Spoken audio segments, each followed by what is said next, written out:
Lie still and break, for a dream's sake. Written by Charade 12. Read by Kaisicle. Rating: Teen and Up Audiences. Fandom: My Hero Academia.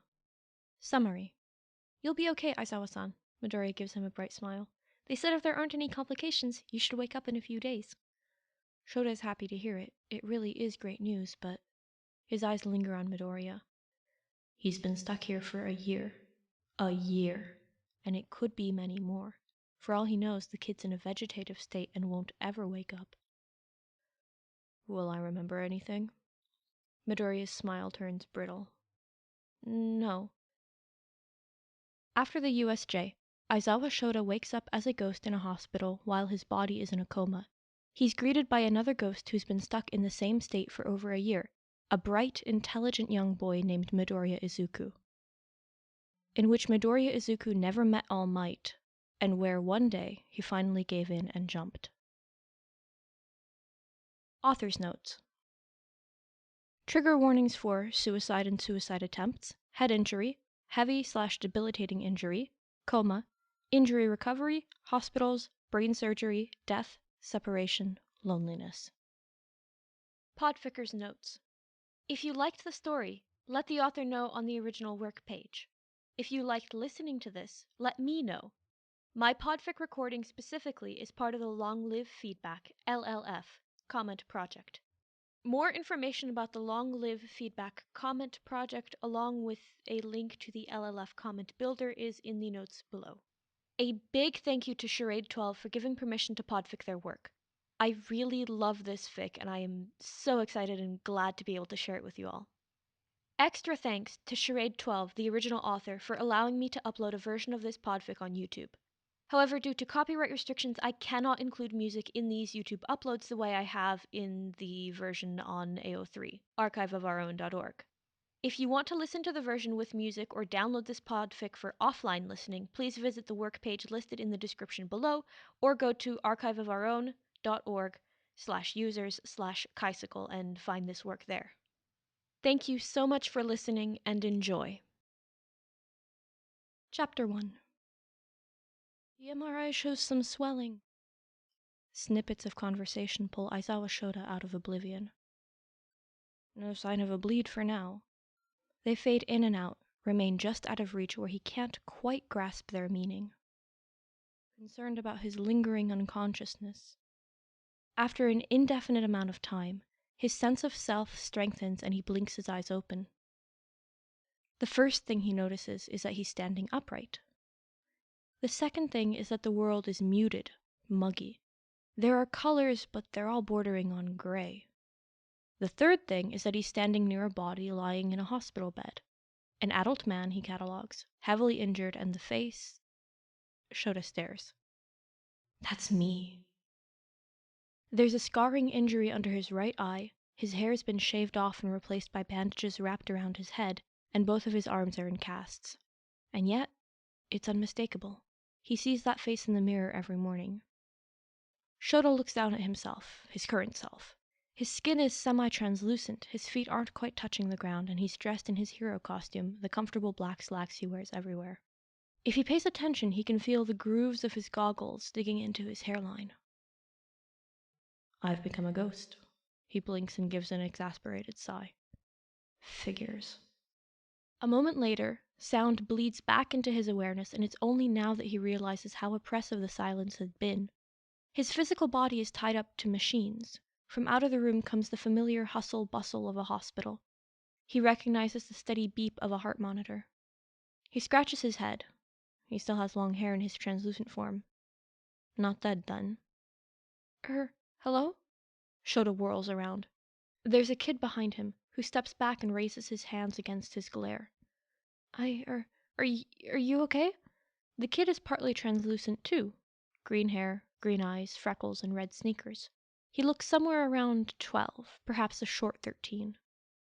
Intimidated by Shota's silence, the kid seems to wilt a little, twisting his hands.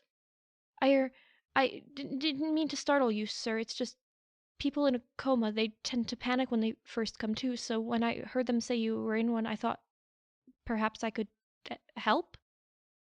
I'm in a coma? Shoda glances at his body, the heavy-duty bandages wrapped around his head.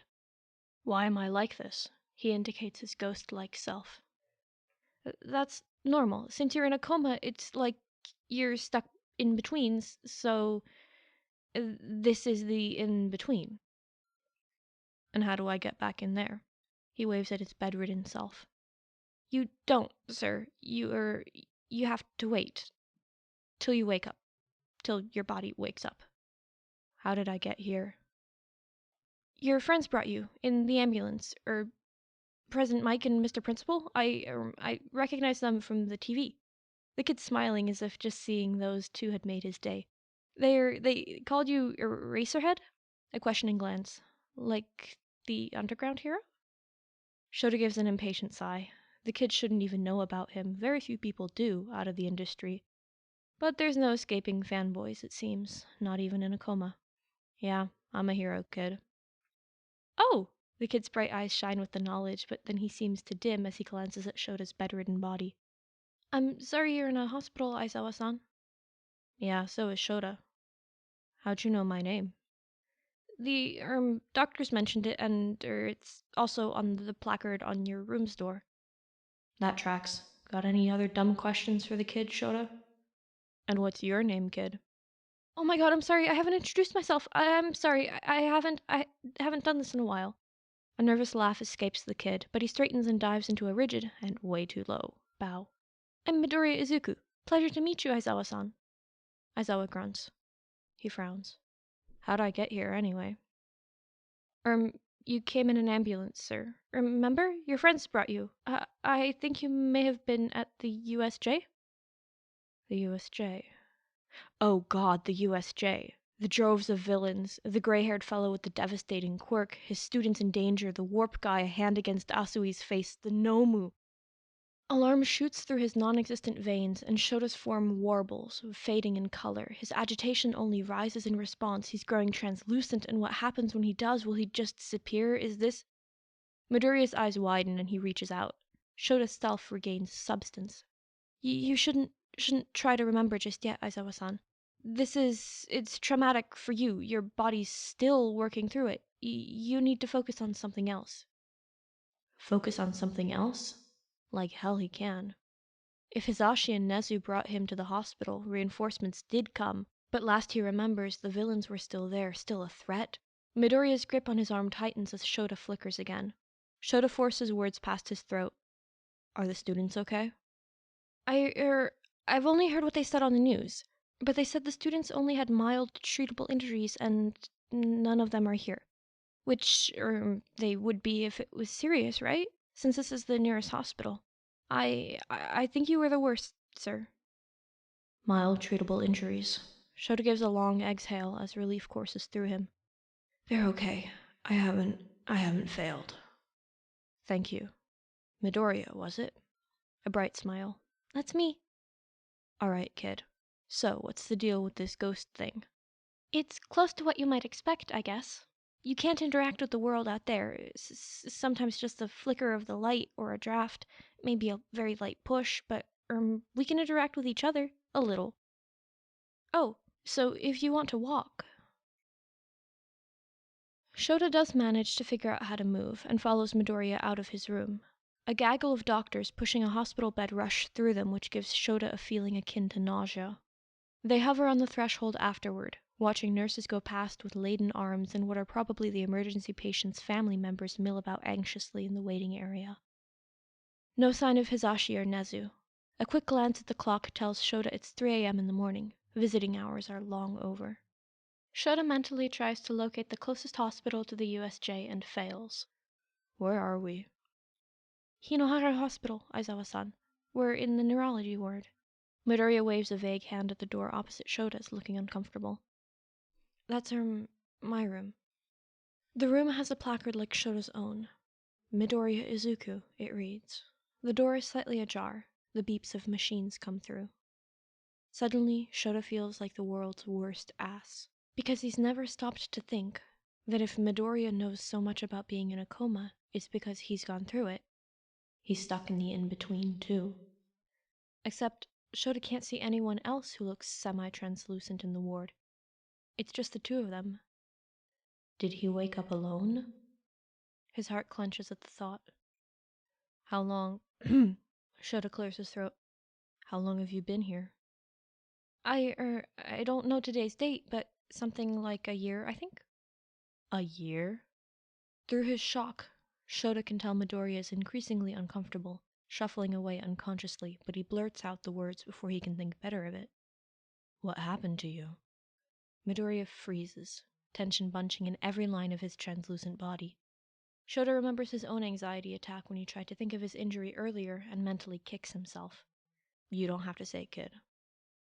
No, it's okay. Midoriya isn't looking at Shoda anymore. He takes a moment, but when he replies, his voice is full of tears. I made a mistake, Aizawa-san. A stupid mistake. Self-loathing is evident in the kid's voice. Shoda hates to hear it. We all make mistakes, he says softly.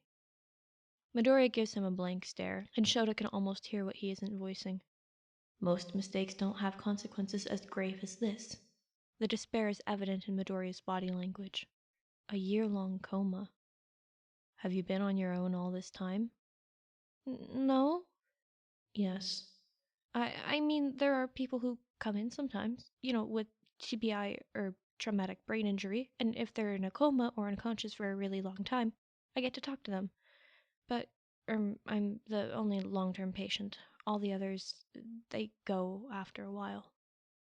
They go back to their body, Shoda understands, or they die. I'm sorry, Midoriya. Eh?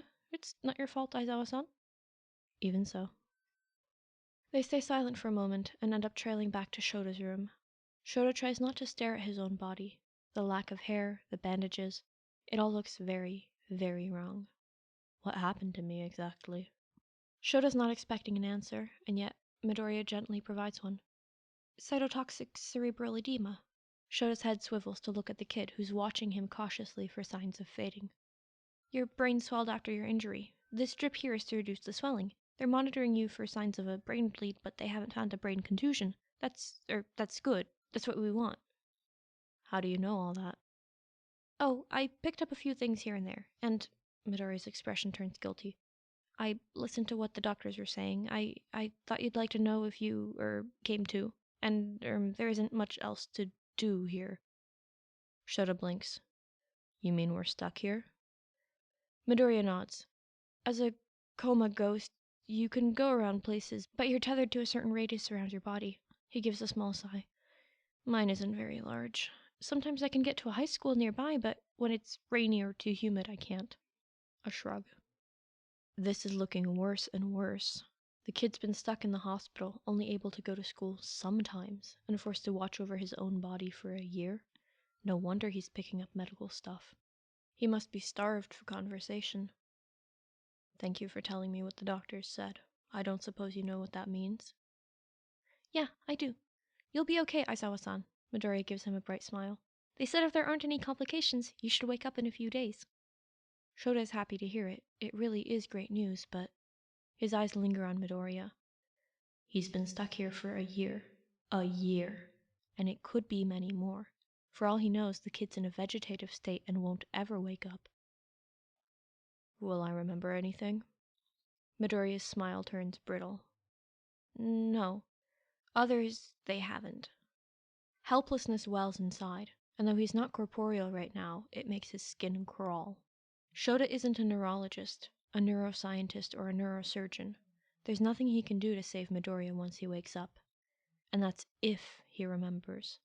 And why would he, when everyone else has forgotten? Most likely, once he wakes up, he'll go back to his class and his heroics to leave his injury in this hospital behind without a second thought. Without a care for this bright, sad kid who went out of his way to help him. Shoda puts a hand on Midoriya's head. The awestruck look he's rewarded with cements his decision. There may be nothing he can do in the future for this kid, but there is something he can do now. I'll care for you, Midoriya, Shoda vows to himself, for as long as I'm able to. And if it ends up only being a few days, well, he's going to make them count.